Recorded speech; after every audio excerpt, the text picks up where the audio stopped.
नमस्कार, views today में आपका स्वागत है और मैं हूं सुनील डोगरा। आज हम रूबरू करवाने जा रहे हैं कविंदर गुप्ता जी से। जैसे कि आपने दोपहर की बात करें तो काफ़ी सारी मीडिया पे एक चर्चाएं में एक वीडियो वायरल हो रही थी, जो कि हमने बात करें आम आदमी पार्टी कार्यकर्ता, जितने भी सारे कार्यकर्ता थे, सीनियर लीडर की बात करें, वो कविंदर गुप्ता जी के नियर बाय कोशिश कर रहे थे बाहर तक पहुंचने की, प्रोटेस्ट करने की। और आपने देखा और सुना भी होगा, थोड़ी देर पहले भी हमने वीडियो चलाई थी, वो उनका यही कहना है कि तमाम भाजपा के लीडर्स का नाम लिया जा रहा है कि जो बंगले हैं, कोठी है, वो इनसे खाली करवाए जाए, क्योंकि असेंबली अभी हुई नहीं, फिर भी उसके बावजूद भी इनको अकोमोडेशंस दिया जा रहा है, रहने के लिए बंगले दिए जा रहे हैं, जो कि इनसे खाली करवाए जाए। इसी चर्चाओं में हमारे साथ बातचीत करने के लिए जुड़ चुके हैं कविंदर गुप्ता जी से। हमारा फर्ज बनता है, कर्तव्य बनता है दोनों पक्ष की साइड से दिखाना।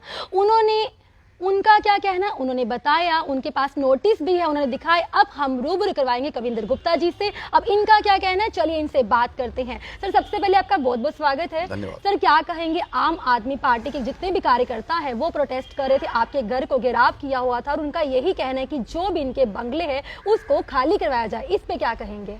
देखिए, जो उन्होंने कहा शायद ठीक कहा होगा। 2018 में जब सरकार गई थी तो नोटिसेस आए थे जी।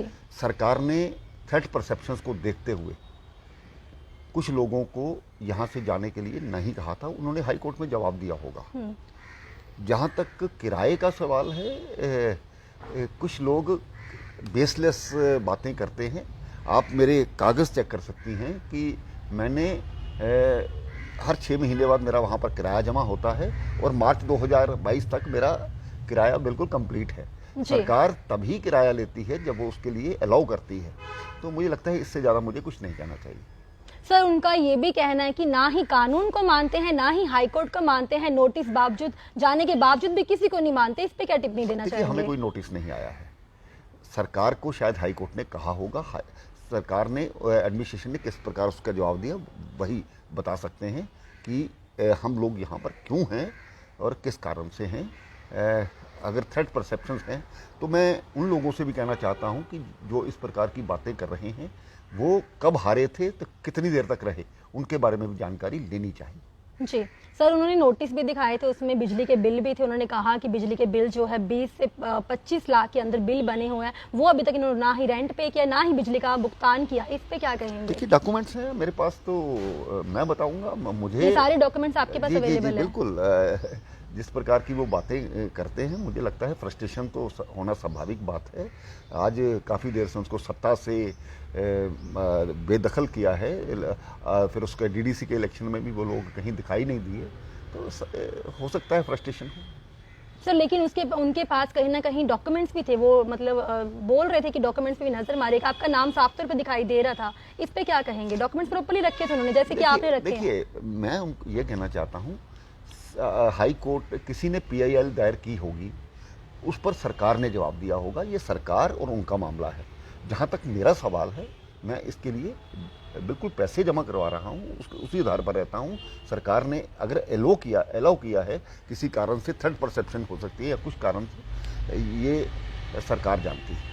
सर, वो ये कह रहे थे कि मोदी जी प्रधानमंत्री जो बन गए हैं, उसके बावजूद भारतीय जनता पार्टी के जितने भी लीडर्स हैं उनको ज्यादा छूट दी गई है, लूट का सूट करने की। देखा होगा कुछ वो दिल्ली में जो हो रहा है, जिस प्रकार से उन्होंने शराब के घोटाले, दूसरे घोटाले किए हैं, आज उनके सारे मंत्री आधे से ज़्यादा जेल में हैं। तो उनको लगता है कि शायद भाजपा को बदनाम करने से कुछ होगा, लेकिन हमने एक साफ तरीके से राजनीति की है। हमारा 45 साल का इतिहास है, लोग जानते हैं, और कोई भी वो चीज़ मांगेंगे मैं उसका जवाब दूंगा। जो सर उन्होंने नोटिस शो किया था 21 दिसंबर 2018 का, उस नोटिस के बारे में डिटेल्स थोड़ा बताइएगा हमारे। देखिए, 18 से 22 तक 4 साल बीत चुके हैं जी। तो वो मुझे नोटिस ना सरकार को था। सरकार ने, उसकी एडमिनिस्ट्रेशन ने क्या जवाब दिया वो सरकार ज़्यादा बता सकती है। जी, तो क्या लगता है कि सर इसके पीछे क्या लगता है कि जैसे कि आज काफी 4 साल होने के बावजूद आज इनको याद आ रही है बातें, प्रोटेस्ट किया जा रहा है, इस पे क्या लगता है आपको सर? देखिए, जो बेसलेस आदमी, जिसका कोई ठिकाना नहीं है, कभी इधर जाते हैं कभी उधर जाते हैं, कोई पार्टी का आधार नहीं है, इस प्रकार की पार्टियां आकर के हमें बदनाम करेंगी। लोग हमारे बारे में जानते हैं, हमें इन लोगों से सर्टिफिकेट नहीं लेना है, हमें जनता सर्टिफिकेट देगी। हमने जनता के लिए क्या किया है, जनता में हमारी छवि क्या है, वो भली भांति जानते हैं। कविंदर सर जी, आपने लास्ट टाइम एक मीटिंग भी करी थी मनरेगा के बच्चों की, FAA बच्चों की, तो उन पे अभी तक आपने क्या डिसीजन लिया? देखिए, उनके अधिकार उनको मिलने चाहिए। आज की आप अखबार देखिए, मैंने उनके प्रति सरकार को भी बोला है और सेंट्रल गवर्नमेंट में भी मैं जाऊंगा, उनको न्याय मिले। बहुत देर से वो लोग लगातार यहाँ पर धरने पर प्रदर्शन करते हैं, तो उनको अधिकार दिलाने का काम मैं अपनी प्रायोरिटी पर करूंगा।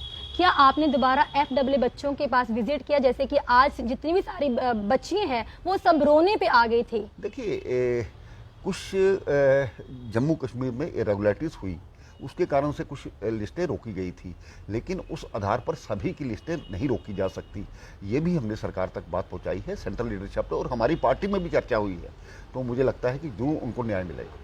तो सर, हमारे चैनल के माध्यम से आप क्या संदेश देना चाहते हैं? और भी लोग कई सारे परेशान हैं, आपसे मिलना चाहते हैं, जैसे कि आप भाजपा के ऑफिस के अंदर बैठते हैं लोगों से मिलने के लिए, तो आप हमारे चैनल के माध्यम से उन लोगों को क्या कहना चाहते हैं? देखिए, मेरे दरवाजे सभी लोगों के लिए खुले हैं, कोई भी आकर के अपनी बात कह सकता है और मैं सुनता हूं। कोई व्यक्ति ये कहे कि मैंने आज तक कि मैं उससे नहीं मिला, ऐसा नहीं हो सकता है, क्योंकि बात सुनने से, संवाद करने से आपस में मसले हल होते हैं। चीज़ों को समझना चाहिए रूल रेगुलेशन के हिसाब से। तो मुझे लगता है कि जो बड़ी सरकारों ने पिछले इन लोगों को गुमराह किया, आज हम फिर भी उनको न्याय देने के लिए सबसे अग्रसर होकर के काम करेंगे। सर, टारगेट किलिंग को लेके मैं कहना चाहूंगी, 2 भाइयों को टारगेट किलिंग फिर भी रुकने का, थमने का नाम नहीं ले रही, इस पे क्या कहेंगे? सरकार ने सुरक्षा के लिए बहुत काम किए हैं। ये एक गोरिल्ला युद्ध है और इस युद्ध में कभी हारना कभी जीतना, समय समय पर ये आतंकी भी अपनी रणनीति बदलते हैं। जी। हमारे सुरक्षा बलों ने पिछले 2-3 वर्षों में जिस प्रकार से विजय पाई है, आतंकवाद की कमर तोड़ी है, हम खुद अंदाज़ा लगा सकते हैं कि आज कश्मीर में पाकिस्तान के झंडे नहीं चढ़ते हैं। आज वहाँ पर आतंकी के जनाजे में लाखों की तादाद में लोग नहीं जाते हैं। आज मस्जिदों से ऐलान करके बंद का आह्वान नहीं किया जाता। आज वहाँ पर भारत के झंडे को प्राथमिकता दी जाती है। पत्थरबाजी बिल्कुल बंद है। स्थितियाँ सुधरी हैं, लेकिन निश्चय ही इस प्रकार की घटनाओं के बाद कष्ट होना स्वाभाविक बात है, चिंता होना स्वाभाविक बात है, लेकिन हमें विश्वास करना चाहिए जिनके सहारे सुरक्षा बल जो काम कर रहे हैं, उनके सहारे हम यहाँ पर बैठे हैं। तो मुझे लगता है कि इस प्रकार की जो बातें हैं तो लोगों को समझनी चाहिए। उनके जो हत्या हुई है उस पर मैं दुख व्यक्त करता हूँ। चलिए, बहुत बहुत शुक्रिया हमें समय दे। सर, ये थोड़ा बिल 1 मिनट दिखा दीजिए।